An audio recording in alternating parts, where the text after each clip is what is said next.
Halo, aku Putri Sandri. Ini nggak tahu deh Sandri kayak mana ceritanya ya, tapi nggak masuk di akal gitu ya. Perbedaan tanaman sama hewan itu kan memang sangat-sangat nampak gitu ya di mata gitu kan.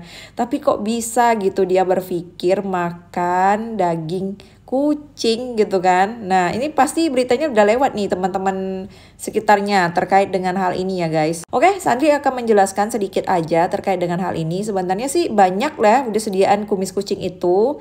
Mau kalian bentuk tablet, mau bentuk kapsul, mau bentuknya udah ada banyak dijual, diperjualbelikan gitu ya untuk obat diabetes. Jadi masih ada gitu ya. Bayang nggak masuk di akal dan masuk Sandri gitu loh.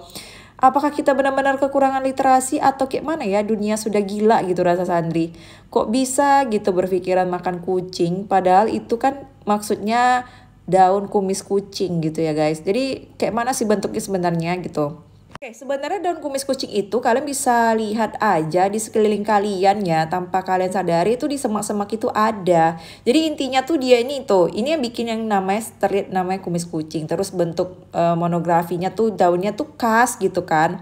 Nah, kumis kucing ini bukan hanya untuk diabetes ya guys, tapi kalau untuk kalian tensi, terus kalian yang punya asam urat, atau punya masalah ginjal gitu ya, atau kalian anyang-anyangan. Nah, ini obatnya. Misalnya kalian pipisnya itu terlalu ini kan sikit-sikit tapi merasa belum puas. Nah, ini dia kejebeling itu.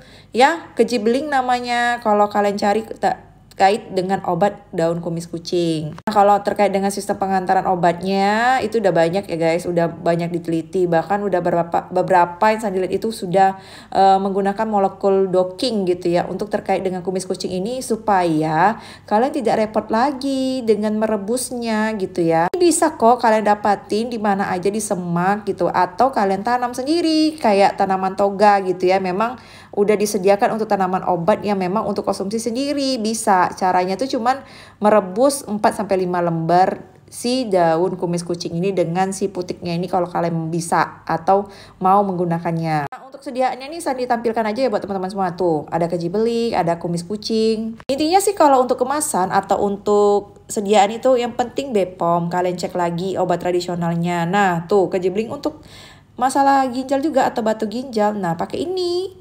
Nah, ini adalah uji in vivonya ya, pakai tikus ya guys. Jadi itu menunjukkan memang adanya signifikan kalau menggunakan kumis kucing itu. Hasilnya, jadi terlihat di sini ya, sangat bermakna. Jadi memang ada penurunan terkait dengan kadar gula darah menggunakan kumis kucing. Walaupun ini masih variabelnya adalah tikus. Dan teman-teman kan diambil ini, penelitian seperti ini gunanya adalah untuk mendeteksi terkait keamanan sampai sejauh mana ya kumis kucing itu yang kita konsumsi dengan air atau rebusannya itu bisa bersignifikan terkait dengan penurunan diabetes seperti itu ya, bahan tradisional. Walaupun ini kalau kalian lihat ini adalah tikus. Jadi semua penelitian itu misalnya obat tradisional yang digunakan turun-temurun itu tetap diteliti ya guys, atau nanti akan dibentuk seperti perjualkan seperti ini ya, perjualbelikan seperti ini. Jadi bisa jadi mungkin akan ada perubahan-perubahan terkait dengan yang namanya sistem pengantaran obatnya. Jadi dosis si kumis kucingnya itu sedikit tapi efektivitasnya dalam tubuh itu makin hebat, makin baik gitu maksudnya. Kumis kucing ini sebenarnya ada efek sampingnya nggak sih? Tentu saja kalau masih dalam bentuk bahan alam seperti ini tentu saja ada efek sampingnya. Hanya saja efek sampingnya itu tidak terlalu signifikan bermakna. Jadi tidak terlalu gimana gitu. Karena kalau kalian sesuai dengan dosis misalnya 4-5 lembar direbus ya dengan air, nah itu tidak terlalu menunjukkan hal yang sangat signifikan untuk efek samping. Tapi ingat tentu adanya interaksi obat. Jadi dia ini berinteraksi dengan obat yang namanya obat litium. Jadi obat litium ini adalah obat yang biasanya sering untuk orang-orang yang punya permasalahan depresi atau orang-orang yang punya permasalahan sedikit terkait dengan mental. Nah, pakai litium. Jadi dia ada interaksi, jadi menyebabkan adanya perubahan dari struktur obatnya atau perubahan dari efektivitas obatnya. Jadi kalau kalian konsumsi kejibling ini, hati-hati dengan obat-obat yang mengandung litium, atau cek lagi terkait dengan zat yang ada di dalamnya, atau teman-teman yang farmasi bisa mengingatkan terkait dengan efek samping tersebut. Terus dia ini juga ada menyebabkan efek samping jika digabung dengan obat hipertensi. Sebenarnya kejibling ini bisa untuk obat hipertensi guys, bisa. Tapi kalau udah digabung sama obat hipertensi kan sama-sama ditakutkannya adalah terjadinya hipotensi atau penurunan tekanan darah secara mendadak seperti itu. Jadi memang harus diperhatikan lagi ya terkait dengan interaksi, efek samping dan sebagainya. Ini adalah artikel yang pengen Sandri bahas, yaitu kalau kalian konsumsi daging kucing. Jadi ditakutkannya adanya ya bukan bakteri lagi guys, itu udah parasit gitu. Nah, itu yang ditakutkannya kalau konsumsi daging kucing. Juga ada aspek hukumnya ya. Jadi kalau kalian baca ini nanti bisa nih artikelnya ya. Nah, ini yang Sandri tekankan nih, adanya berbagai penyakit tuh. Bisa kalian lihat ada tuberkulosis, ada salmonella, ada botulism kan salah satu parasitnya. Dan kalian bisa baca aja deh. Karena kalau menurut Sandri ya, sebagai yang pengamat kucing, walaupun tidak memelihara kucing gitu, kan mereka makannya gimana guys gitu, kecuali kucing peliharaan ya. Tapi kalau kucing yang liar gitu kan, kalian yakin makanannya gimana? Sandi aja pernah lihat dia makan di sampah atau gimana gitu kan.